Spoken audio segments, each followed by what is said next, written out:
क्या आपने देश के प्रधानमंत्री नरेंद्र मोदी को नहीं देखा? कुछ भी कहिए साहब, आप मानो ना मानो, ये राजनीतिक विषय नहीं है, ये भाव का विषय है, ये भक्ति का विषय है, ये आस्था का विषय है, ये श्रद्धा का विषय है।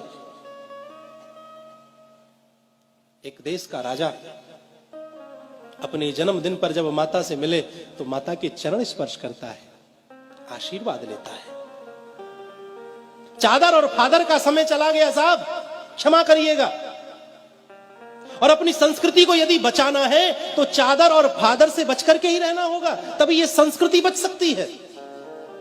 वो समय चला गया जब कहीं जाकर के चादर चढ़ाई जाती थी, कहीं जाकर के फादरों से मिला जाता था। अब समय वह आया कि जब अन्य किसी देश का राष्ट्रपति प्रधानमंत्री आता है तो हमारे देश का प्रधानमंत्री उसे ले जाकर के गंगा जी की आरती कराता है। महाराज, ये दृश्य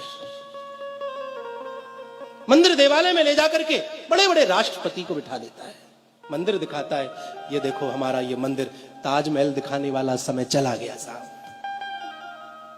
इस देश की संस्कृति को मजबूत किया जा रहा है और फिर भी हिंदू ना समझे तो फिर समझ नहीं सकता। वो संवैधानिक दायरे में है, वह आपको स्पष्ट रूप से नहीं कह सकता, वह आपको झलकियां दिखाता है। जब वह पशुपतिनाथ में जाकर के 8-8, 10-10 घंटे बैठ करके ध्यान लगाए और जब बाहर निकले मस्तक पर त्रिपुंड हो, गले में रुद्राक्षों की माला पड़ी हो, तो वह संकेत देता है, देखो मैं राजा बन गया हूं लेकिन अपने सनातन धर्म को मैं भूला नहीं।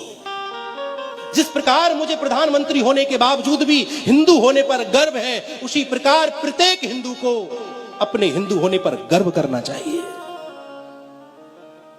जब केदारनाथ में हमारे देश का राजा जाए और वहां ध्यान मुद्रा में बैठे और जब वहां से निकले भगवा वस्त्रों में, मस्तक पर विद्यमान त्रिपुंड, गले में पड़ी हुई रुद्राक्ष की मालाएं, वो चाल, वो शान, वो आंखों में तेज, अगर इस तेज को देख करके भी हिंदू ना समझे तो मैं समझता हूं कि फिर हिंदू समझ भी नहीं सकता है। अपने पतन का कारण आप और हम खुद हैं। हमने मस्तक पर चंदन छोड़ दिया, हमने चोटी रखानी छोड़ दी, हमने गले कांधे पर जनेऊ धारण करना छोड़ दिया, जिह्वा से हमारे मंत्र गायब हो गए। अपने पतन का मुख्य कारण तो हिंदू है। कितने आताताई हुए महाराज, बड़े बड़े राक्षस इस पृथ्वी पर जन्मे, वह सत्य सनातन धर्म को नष्ट नहीं कर सके। ये तो किस खेत की मूली है महाराज, मूली तो बहुत बड़ी होती है, ये तो हमारे लिए मामूली है। बशर्त यह है कि हिंदू को एक होना चाहिए, एक होना आना चाहिए।